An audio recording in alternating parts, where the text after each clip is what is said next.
In this video, we want to start the process of optimization by resizing. Here we have our image that we cropped,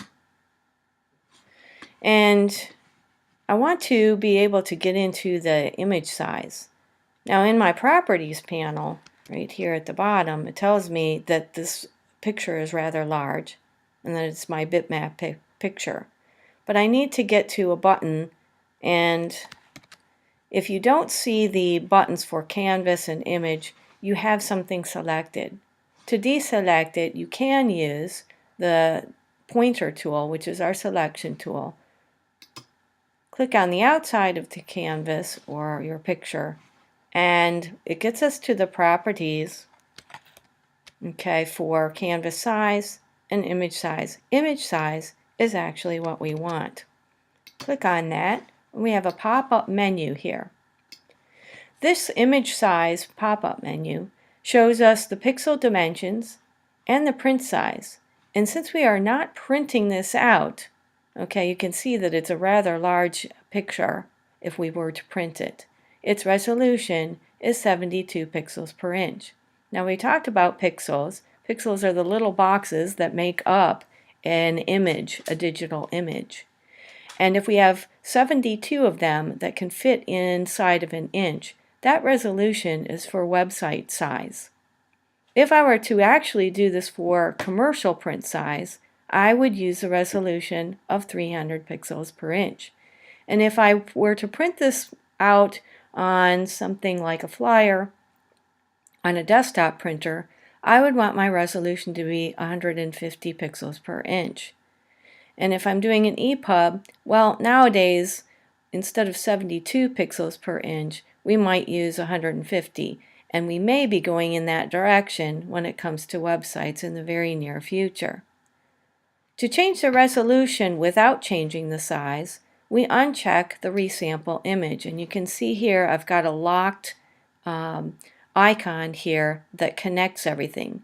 That means we do not change the pixel dimensions, how many pixels there actually are across and down. So if I change this to 300, that would be for print size, and it's a pretty good size, 8 inches across and then some. If I wanted to use it at 150 pixels per inch resolution, it's a very large size, so I could use this as a poster. But for web, that is a bit ridiculous. So 72 pixels per inch is recommended for web. Go back to my resample image, and the only things that I have connected is the constrained proportions, which is locked here and here.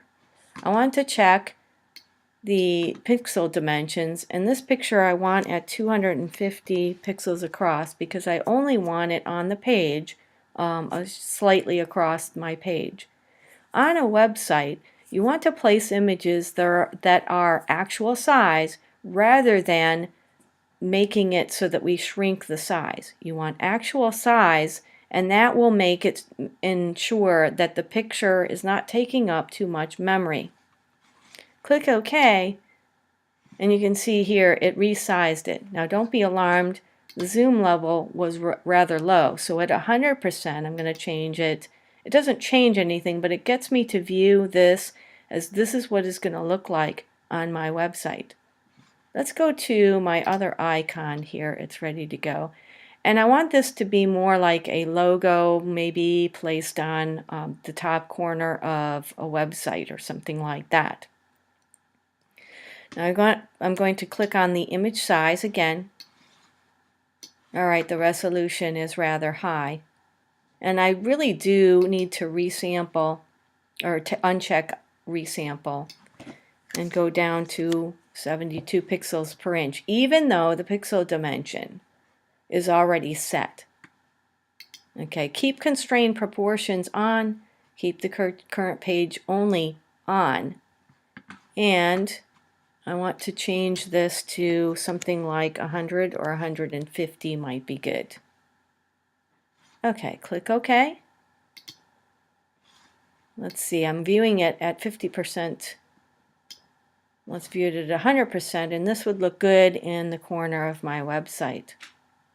You always need to be mindful of the sizes, and so going through this process, you want to make this the best that you can be, the actual size that's going to be on your website. Now, do not save over your original. You want to have the full-size original because you may be using that image for something else, like a print campaign, flyers, and websites. We save all of these pieces out appropriately to what we're using them for. Always make sure you keep your original.